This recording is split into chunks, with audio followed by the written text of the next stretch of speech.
Lovebirds, nggak bisa dipungkiri ya, kisah hubungan antara Prilly dan Aliando Syarif itu emang salah satu romansa yang misterius. Awal mula kedekatan mereka berdua berhembus kencang waktu sama-sama membintangi sinetron Ganteng-Ganteng Serigala. Chemistry mereka di layar kaca pas memerankan karakter Digo dan Sisi bener-bener dapet banget sampai bikin publik kena demam ship-shipan massal. Nggak cuma mesra di depan kamera, di belakang panggung pun mereka kelihatan lengket parah nih, bikin netizen makin yakin kalau hubungan mereka itu lebih dari sekedar teman biasa aja. Tapi uniknya, meskipun udah kayak orang pacaran, baik Prilly maupun Aliando waktu itu memilih buat nggak pernah secara eksplisit mendeklarasikan status pacaran mereka ke publik. Di tengah puncak kepopuleran dan kehausan fans yang pengen mereka jadian nih, sebuah bom tiba-tiba meledak dan bikin gempar media sosial. Saat itu beredar potongan video lama Prilly bersama sahabatnya, di mana secara mengejutkan Prilly ngeluarin unek-uneknya dengan kata-kata yang cukup tajam dan terkesan menjelekkan pihak keluarga Aliando. Kamu gimana sama yang itu? Kamu jujur tau sama teman-teman kamu nih. Oke, aku mau jujur ya guys. Beneran jujur nih? Bener, aku jujur. Aku jujur bener. Soalnya aku bosan nggak jujur. Serius? Ya. Aku suka kalau kamu jujur. Oke.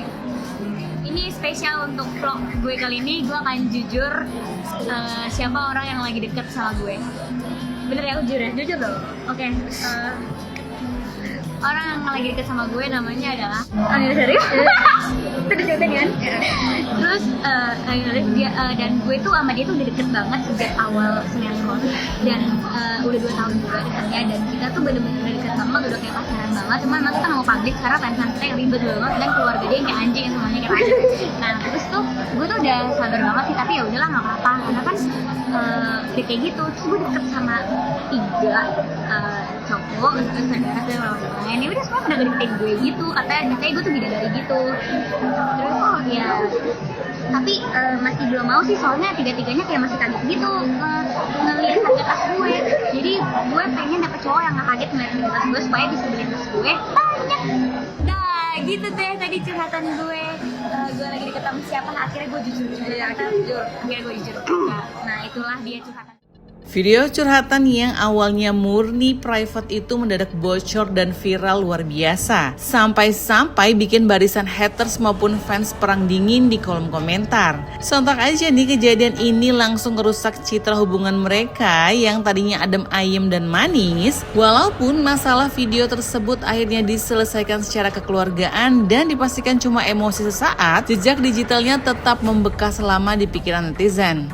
Plot cerita soal konflik lama ini ternyata kembali mencuat setelah beredar video terbaru yang menampilkan tanggapan serta penjelasan dari pihak keluarga, khususnya tante dari Aliando. Dalam potongan video yang belakangan ini kembali ramai diputar di media sosial, sang tante mencoba membeberkan kronologi awal dari sudut pandang keluarga. Terungkap bahwa ketidaksukaan atau rasa kecewa dari pihak keluarga Aliando sebenarnya berakar dari momen perdebatan dan kesan pertama yang dinilai kurang menyenangkan pasca isu video tersebut merebak. Ungkapan dari sisi keluarga ini seolah membuka kembali buku lama yang selama ini bikin netizen penasaran tentang alasan kenapa hubungan mereka dulu perlahan merenggang dan akhirnya benar-benar berjalan di jalur masing-masing.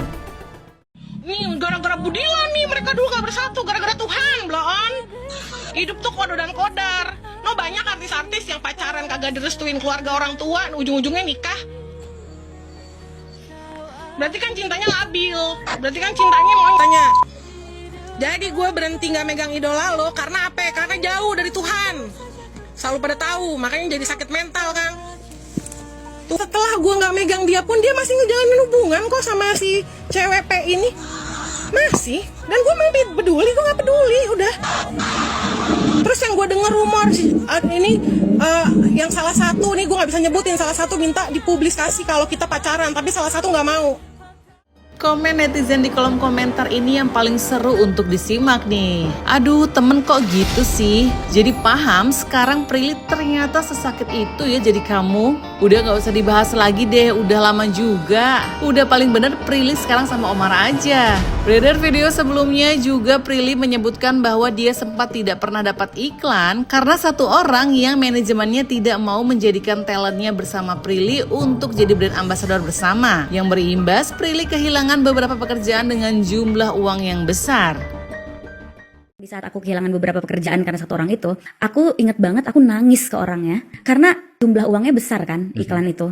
Emang aku tuh kerja untuk nyari uang karena pada saat itu aku udah lumayan gede ya, maksudnya udah remaja gitu. Dan goals aku adalah nyari uang untuk aku kuliah karena aku bayar kuliah aku sendiri. Sinetron kan bayarannya kecil banget ya. Aku nggak tahu deh, kayaknya aku satu episode 2,5 juta kali ya dengan pulang pagi sakit-sakitan tipes itu. Mungkin beberapa orang itu kayak gede banget, tapi buat kerjanya dia pas itu, produksinya mereka tuh benar-benar bisa 3-4 hari nggak pulang. Iya, nggak. Masanya yang sangat besar harusnya bisa 4 kali lipat harganya misalkan. Iya, tipes. Terus aku tuh sering blackout, sering pusing gitu. Akhirnya sama dokter aku tuh disuruh beli oksigen untuk standby di mobil. Jadi kalau misalnya aku udah blackout, udah lemas, aku harus pasang oksigen. Dan pas syuting sinetron itu, badan aku tuh kayak balon. Ada satu periode aku gendut banget, terus ada satu periode aku kurus banget kayak lidi. Terus jadi gak sehat gitu. Makanya aku sakit-sakitan terus. Nah, udah aku kerja kayak gitu, duitnya gak banyak. Jadi pas kerjaan iklan aku digituin sama orang, maksudnya lo pilih ya mau Prilly apa talent gue. Pokoknya gue gak mau kalau ada Prilly. Maksudnya rezeki kita dipotong sama kejahatan, ya gak tau kejahatan, tapi ya sama perilaku orang lain. Itu aku nangis banget. Aku nangis ke orangnya, aku bilang aku tuh salah apa ya? Apa sih alasannya kamu tuh gak mau disatuin iklan sama aku? Karena aku gak rasa itu merugikan kita gitu loh. Lain-lain juga banyak yang iklannya bareng gitu. Terus aku bilang gini, aku ingat banget, mungkin uang itu kecil buat kamu, tapi uang itu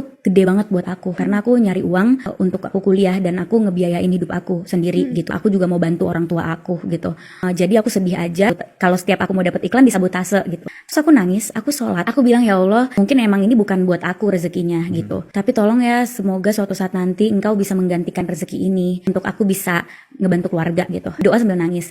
Nah, makanya kenapa kita nggak boleh nyakitin orang lain? Karena di saat dia berdoa sambil nangis dengan perasaan yang sangat sakit, itu bisa jadi diaminin malaikat dan jadi kenyataan. 2017 atau 2018 aku dapat iklan dengan jumlah yang sangat gede. Aku akhirnya bisa bangun rumah. Melihat ini tentunya banyak netizen yang sangat bingung kenapa manajemen tersebut membenci Prilly ya. Namun nih di video selanjutnya Prilly mengungkapkan bahwa saat dia sudah bisa bercerita tentang kekesalan di masa lalu, justru dia sudah tidak ada marah, lega dan memaafkan yang sudah-sudah. Kalau misalnya aku masih ada marah di dalam hati aku Atau benci, aku ingat-ingat aja udah nggak mau. Aku tipe yang kayak gitu. Bahkan menganggap orangnya ada di dunia aja aku nggak mau. You know me ya. Kalau aku udah sebel sama orang, orangnya ada di depan aku nih, aku pura-pura nggak lihat. Karena aku beneran nggak mau berinteraksi dan nggak mau fake aja kayak, aduh nggak mau gitu. Kalau bisa nggak teguran gitu.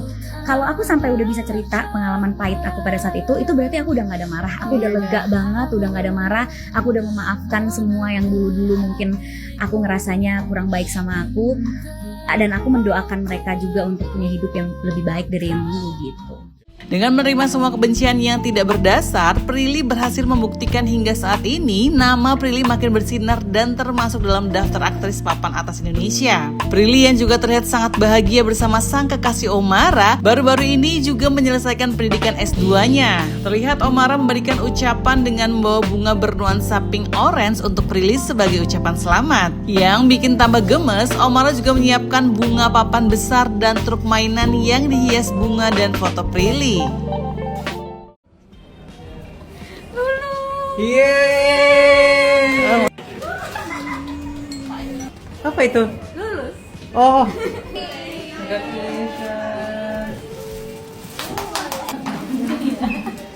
Yeay, Bunda Abi sama Nona, makasih dari Omara. Terus ini dari siapa nih? Ini lebih tinggi dari aku loh. Cintanya semuanya. Selamat. Boleh nggak aku bagiin ke anak-anak? Iya, boleh. Ayo nih.